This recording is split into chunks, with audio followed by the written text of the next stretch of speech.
Hi, stock market சீரிஸோட second மாடியூல்ல என்னென்ன டாபிக்ஸ்லாம் இன்னைக்கு cover பண்ண போறோம் அப்படிங்கிறத இப்ப பார்க்கலாம் வாங்க.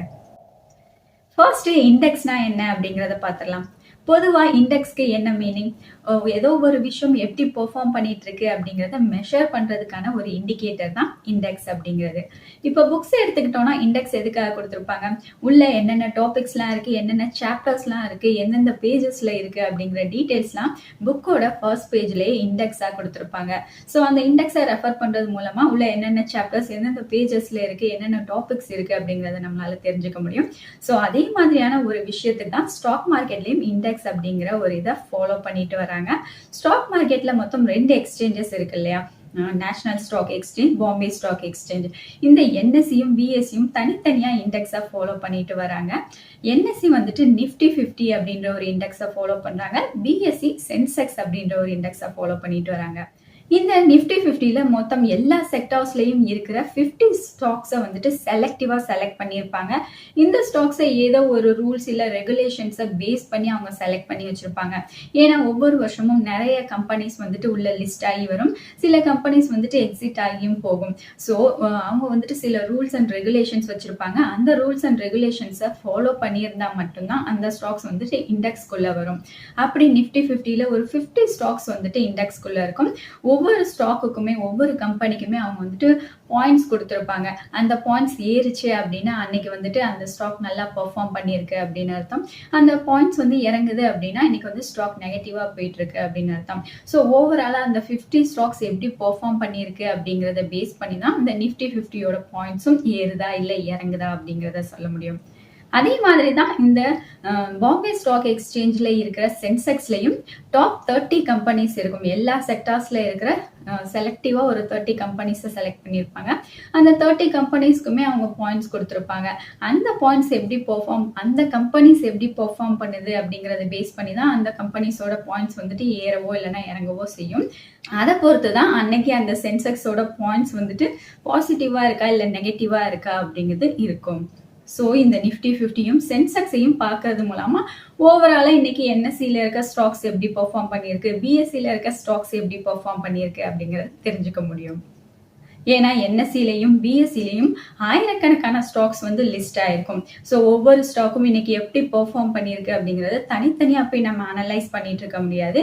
அதுக்கு பதிலாக இந்த நிஃப்டி 50யும் சென்செக்ஸையும் நம்ம அனலைஸ் பண்றது மூலமா ஓவராலா இன்னைக்கு மார்க்கெட் எப்படி பெர்ஃபார்ம் பண்ணியிருக்கு அப்படிங்கிற ஒரு தெளிவான ஒரு ஐடியா நமக்கு கிடைக்கும். ஸோ இந்த இண்டெக்ஸ் அப்படிங்கிறது stocks, group of stocks and securities எப்படி பெர்ஃபார்ம் பண்ணுது அப்படிங்கிறது தெரிஞ்சுக்கிறதுக்கான ஒரு பெஞ்ச் மார்க் அப்படின்னு சொல்லலாம். இந்த நிஃப்டி 50லையும் சென்செக்ஸ்லையும் ஓவராலா எல்லா செக்டார்ஸ்லையும் எல்லா இண்டஸ்ட்ரீஸ்லையும் இருக்கிற ஸ்டாக்ஸை வந்து எடுத்து வச்சிருப்பாங்க. அதே சமயத்துல இந்த பேங்க் நிஃப்டி அப்படிங்கிறது பர்டிகுலரா இந்த பேங்கிங் இண்டஸ்ட்ரியில இருக்கிற ஸ்டாக்ஸ் வந்து எப்படி பெர்ஃபார்ம் பண்ணிட்டு இருக்கு அப்படிங்கறத பாக்குறதுக்கான ஒரு இண்டெக்ஸ். அதே சமயத்துல மிட் கேப் நிஃப்டி அப்படிங்கிறது மிட் கேப் ஸ்டாக்ஸ் எல்லாம் எப்படி பெர்ஃபார்ம் பண்ணிருக்கு இன்னைக்கு அப்படின்றத பாக்குறதுக்கான ஒரு இண்டெக்ஸ். நெக்ஸ்ட் இந்தியாவை பொறுத்த வரைக்கும் ஸ்டாக் மார்க்கெட்டோட ட்ரேடிங் டைமிங்ஸ் என்னென்ன அப்படிங்கறது தான் பார்க்க போறோம். மார்னிங் 9:15 to 3:30 PM வரைக்கும் ட்ரேடிங் ஹவர்ஸ். இந்த டைம்ல வந்துட்டு நம்ம செல் பண்ணவோ இல்லை பை பண்ணவோ இந்த மாதிரி ட்ரேடிங்ஸ்லாம் பண்ணிக்கலாம்.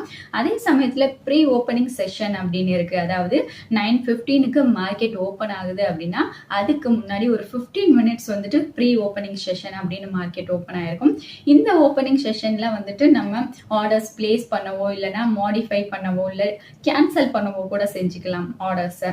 இந்த ட்ரேடிங் செஷன் எதுக்காக கொடுத்துருக்காங்க அப்படின்னா மார்க்கெட் ஓப்பன் ஆன அப்புறம் எல்லாருமே கடகடன்னு பை பண்றதுக்கான ஆர்டர்ஸை கொடுக்க ஆரம்பிப்பாங்க. அப்போ மார்க்கெட் வாலட்டிலிட்டி வந்துட்டு ரொம்ப ஜாஸ்தியா இருக்கும், டிராஃபிக் ரொம்ப ஜாஸ்தியா இருக்கும்.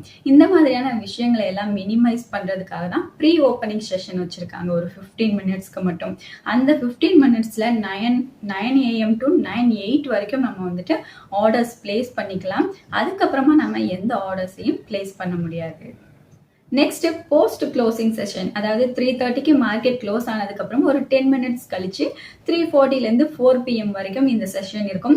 இது எதுக்காக அப்படின்னா மார்க்கெட் க்ளோஸ் ஆனதுக்கு அப்புறமா நம்ம ஆர்டர்ஸை பிளேஸ் பண்ணிக்கலாம். ஆனா மார்க்கெட் க்ளோஸ் ஆகுறப்ப நம்ம ஆர்டர் பிளேஸ் பண்ண வேண்டிய ஸ்டாக்ஸோட பிரைஸ், க்ளோசிங் பிரைஸ் என்ன இருக்கோ அந்த க்ளோசிங் பிரைஸ்க்கே வந்து நம்ம ஆர்டர்ஸை பிளேஸ் பண்ணிக்க முடியும். இப்ப பிரைமரி மார்க்கெட்டுக்கும் செகண்டரி மார்க்கெட்டுக்கும் இருக்க பேசிக் கம்பேரிசனை தான் நாம பார்க்க போறோம். First meaning. பிரைமரி மார்க்கெட்னா என்ன? முதன்முறையா ஒரு கம்பெனி அவங்களோட ஷேர்ஸ் பங்குகளை இன்வெஸ்டர்ஸ்க்கு கொடுக்குற இடம் தான் பிரைமரி மார்க்கெட் அப்படிங்கிறது. அதே செகண்டரி மார்க்கெட் அப்படிங்கிறது இன்வெஸ்டர்ஸ் பிரைமரி மார்க்கெட்ல வாங்கின பங்குகளை மற்ற இன்வெஸ்டர்ஸ் கிட்ட விற்கிறதுக்கும் மற்ற இன்வெஸ்டர்ஸ் கிட்ட இருந்து வாங்கிக்கிறதுக்குமான ஒரு இடம் தான் செகண்டரி மார்க்கெட். பிரைமரி மார்க்கெட்டை நியூ இஷ்யூ மார்க்கெட் அப்படின்னு சொல்லுவோம். ஏன்னா முதன்முறையா அவங்களோட பங்குகளை புதுசா இன்வெஸ்டர்ஸ் கிட்ட கொடுக்கறதால இது நியூ இஷ்யூ மார்க்கெட். அதே செகண்டரி மார்க்கெட்டை ஆஃப்டர் மார்க்கெட் அப்படி இல்லைன்னா ஷேர் மார்க்கெட் அப்படின்னு சொல்லுவோம். பிரைமரி மார்க்கெட்ல ஐபிஓ அண்ட் எஃபிஓ மட்டும் தான் இஷ்யூ பண்ணுவாங்க. ஐபிஓ அப்படிங்கிறது இனிஷியல் பப்ளிக் ஆஃபரிங், அதாவது முதன்முறையா அவங்களோட பங்குகளை கொடுக்கறது. அதுவே எஃபிஓ அப்படிங்கிறது ஃபாலோ ஆன் பப்ளிக் ஆஃபரிங், அதாவது ஐபிஓவை இஷ்யூ பண்ணதுக்கு அப்புறமா அடிஷ்னலா ஏதாச்சும் ஷேர்ஸை இஷ்யூ பண்ணணும்னா இந்த எஃபிஓ மூலமா இஷ்யூ பண்ணுவாங்க. ஆனா செகண்டரி மார்க்கெட்டை பொறுத்த வரைக்கும் ஷேர்ஸ், பாண்ட்ஸ், மியூச்சுவல் ஃபண்ட்ஸ் அப்படின்னு இன்னும் நிறைய செக்யூரிட்டிஸை பை பண்ணவும் செல் பண்ணவும் செய்வாங்க. பர்ச்சேஸ் டைப், அதாவது டைரக்டா கம்பெனி, அதாவது ஓனர்ஸ் கிட்ட இருந்து பர்ச்சேஸ் பண்ணிப்பாங்க இன்வெஸ்டர்ஸ்.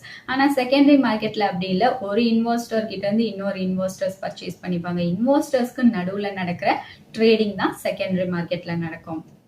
பிரைமரி மார்க்கெட்ல ஒரே ஒரு டைம் மட்டும்தான் ஓனர்ஸ் இன்வெஸ்டர்ஸ் கிட்ட விற்பாங்க. ஆனா செகண்டரி மார்க்கெட்ல ஒரு இன்வெஸ்டர் இன்னொரு இன்வெஸ்டர் கிட்ட விற்கலாம், இன்னொரு இன்வெஸ்டர் வேற ஏதாச்சும் இன்வெஸ்டர்ஸ் கிட்ட விற்கலாம். இதே மாதிரி ரிப்பீட்டடா ஒரு ஸ்டாக்கே எத்தனை டைம் வேணாலும் வாங்கவும் விற்கப்படவும் செய்யலாம். பிரைமரி மார்க்கெட்ல அதை இஷ்யூ பண்ற கம்பெனியும் இன்வெஸ்டர் மட்டும்தான் ட்ரேடிங்ல இன்வால்வ் ஆயிருக்காங்க.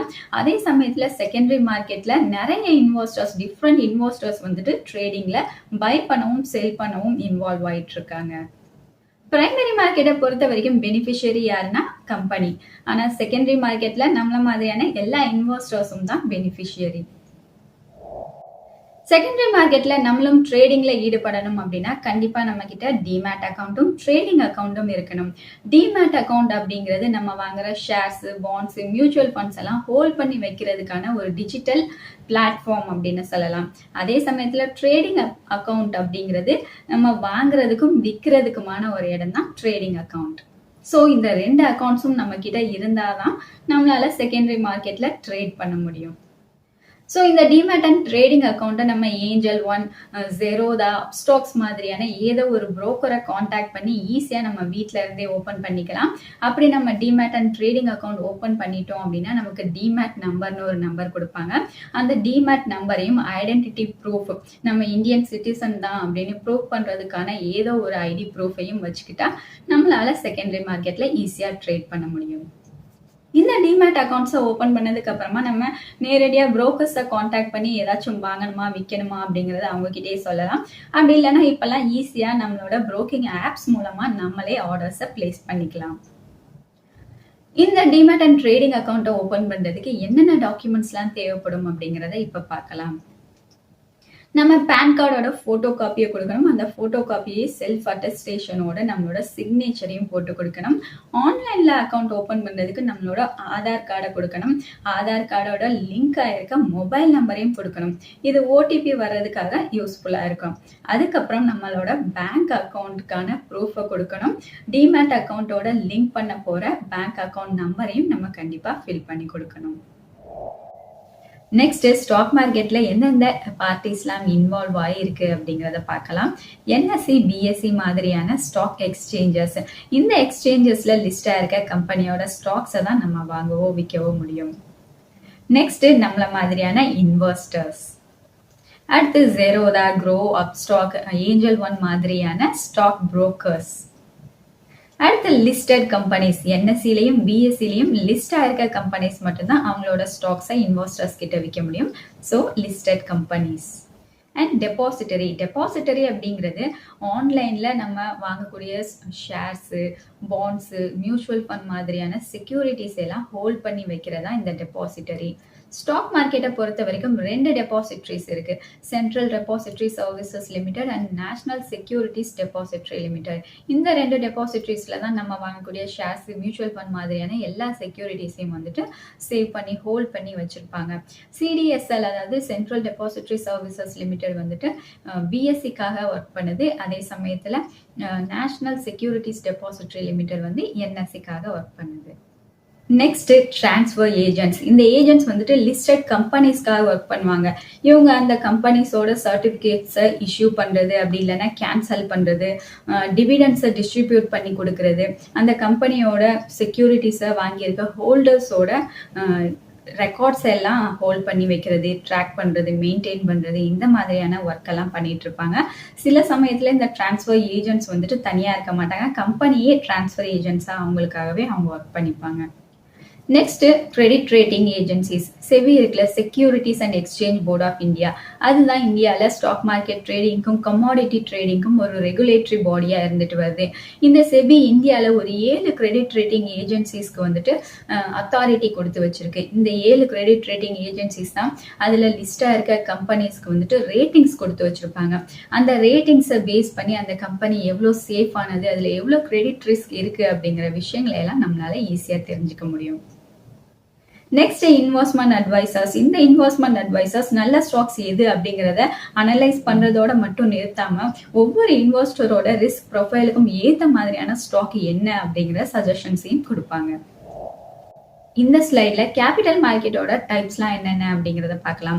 ஃபர்ஸ்ட் கேபிட்டல் மார்க்கெட்னா என்னன்னா primary market and secondary market. Already நம்ம எக்ஸ்பிளைன் பண்ணோம்ல, அந்த பிரைமரி அண்ட் செகண்டரி மார்க்கெட் சேர்ந்து தான் கேபிட்டல் மார்க்கெட் அப்படிங்கிறது. ஸோ இந்த கேபிட்டல் மார்க்கெட்டோட டைப்ஸ்லாம் என்னென்ன அப்படின்னா ஸ்டாக் மார்க்கெட். ஸ்டாக் மார்க்கெட்ல வந்துட்டு ஒரு கம்பெனியோட ஷேர்ஸை வாங்குறது விற்கிறது மாதிரியான ட்ரேடிங்ஸ்லாம் நடக்கும். Next bond market. பாண்ட்ஸ்னா என்ன அப்படிங்கிறத நம்ம ப்ரீவியஸ் வீடியோலயே பார்த்தோம். ஸோ அந்த பாண்ட் ட்ரேடிங் நடக்கிறதா இந்த bond market. Next the currency and foreign exchange market அப்படிங்கிறது டிஃப்ரெண்ட் நேஷனல் கரன்சிஸை ட்ரேட் பண்றதுக்கான ஒரு இடம். இந்த ஃபாரெக்ஸ் மார்க்கெட்டை பொறுத்த வரைக்கும் நம்ம ஒரு நேஷனல் கரன்சியை கொடுத்துட்டு அதுக்கு பதிலாக இன்னொரு நேஷனல் கரன்சியை நம்ம வாங்கிப்போம். ஸோ பொதுவாக இது வந்து ஒரு எக்ஸ்சேஞ்ச் மாதிரி, ஒரு கரன்சியை கொடுத்துட்டு அதுக்கு பதிலாக இன்னொரு கரன்சியை வாங்கிக்கிறது. இன்னைக்கு வீடியோல இண்டெக்ஸ்னா என்ன அப்படிங்கறத பத்தி பார்த்தோம். அதுக்கப்புறமா ஸ்டாக் எக்ஸ்சேஞ்சஸ் பத்தியும், பிரைமரி மார்க்கெட்னா என்ன, செகண்டரி மார்க்கெட்னா என்ன, செகண்டரி மார்க்கெட்ல ட்ரேட் பண்ணணும்னா நமக்கு என்னென்ன அக்கௌண்ட்ஸ் எல்லாம் தேவைப்படும் அப்படிங்கிற டீடைல்ஸ் எல்லாத்தையுமே நம்ம பார்த்தோம். இந்த வீடியோ கண்டிப்பா உங்களுக்கு யூஸ்ஃபுல்லா இருந்திருக்கும். ஸோ மறக்காம நம்ம சேனலை சப்ஸ்கிரைப் பண்ணிட்டு இந்த வீடியோ சீரீஸை கம்ப்ளீட் பண்ணுங்க.